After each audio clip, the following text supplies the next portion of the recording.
जनाब रसूल अकरम सल्लल्लाहु अलैहि वसल्लम ने एक मरतबा कोई वाक़या पेश आ गया, उसकी बड़ी लंबी तफसील है। उस वाक़े के पेश आने के बाद फिर आपने फरमाया आज के बाद मैं शहद नहीं खाऊंगा, तो शहद को अपने लिए हराम कर दिया। अब दूसरी किसी अज़वाज मुतहरात में से किसी ने अर्ज किया या रसूल अल्लाह शहद, आपने फरमाया नहीं मैंने हराम कर दिया अपने लिए शहद। और उसमें हुजूर को कोई रूहानी तकलीफ भी हुई थी, कोई दुख हुआ था, उस दुख में आपने फरमाया कि मैं शहद नहीं खाऊंगा। अब अल्लाह जल्ल शानु फरमा रहे हैं, ए नबी आपने हलाल चीज को हराम क्यों किया अपने लिए? सिर्फ एक ज़ौजे मोहतरमा की रजामंदी के लिए।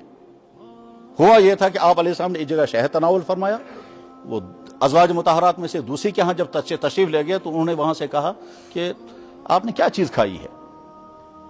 आपने फरमाया क्यों? कहने लगे आपके मुंह से कुछ बू आ रही है। हुजूर ने फरमाया मैंने तो शहद खाया है। उन्होंने कहा नहीं इसमें कुछ बू आ रही है। हुजूर ने फरमाया शहद में तो बदबू होती ही नहीं है, तो उसमें बू कैसे आ गई? उन्होंने कहा नहीं मुझे तो लग रहा है। तो आप अलैहिस्सलाम ने कुछ नाराज होकर फरमाया चलो आज के बाद मैं कभी शहद नहीं खाऊंगा, आज के बाद मैं कभी शहद नहीं खाऊंगा। हालांकि शहद पाक चीज है, हलाल चीज है। बहरहाल जो अल्लाह के नबी अलैहिस्सलाम ने हलाम मना कर दिया तो उसके बाद फिर कुरान करीम की आयत नाजिल हो गई। उसमें अल्लाह ताला फरमाते हैं या अय्युहन नबी लिमा तुहर्रिमु मा अहल्लल्लाहु लक, ए नबी आपने वो चीज जो मैंने हलाल की थी उसको हराम क्यों कर दिया? उसके बाद आगे फरमाया तब्तगी मर्ज़ात अज़वाजिक, आपने किसी एक ज़ौजे मोहतरमा को खुश करने के लिए मेरी हलाल चीज हराम कर दी? नहीं, वो हलाल है। इसके बाद आगे क्या फरमाते हैं? अल्लाह ताला शानहू अज़वाज मुतहरात को मुखातब करके कहते हैं तुमने ऐसी हरकत क्यों की जिसकी वजह से मेरे नबी को तकलीफ हो गई। अब इसी पर बस अगर हो जाता तो इतना ही नहीं, आगे क्या फरमाया? ए अज़वाज मुतहरात, अगर तुम नबी को तकलीफ पहुंचाना चाहते हो, अगर तुम मेरे नबी को तकलीफ पहुंचाना चाहते हो तो तैयार हो जाओ, अपने नबी के साथ मैं खुद आऊंगा और अपने नबी के साथ फरिश्तों को लाऊंगा और तमाम मुमिनीन को साथ लाऊंगा, फिर आना तुम क्या कहना है।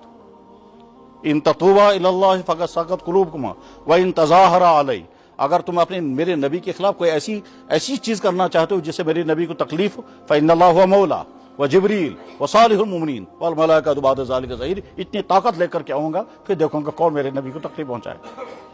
और फिर फरमाया अज़वाज मुतहरात को मैं अपने नबी को हुक्म करूंगा तुम तमाम को तलाक देकर अलग कर देंगे और मैं ऐसी अज़वाज मुतहरात नबी के पास जमा करूंगा जो तुमसे ज्यादा फरमाबरदार, तुमसे ज्यादा नेक, तुमसे ज्यादा इताअत करने वाली, तुमसे ज्यादा रोजे रखने वाली, तुमसे ज्यादा पाक दामा।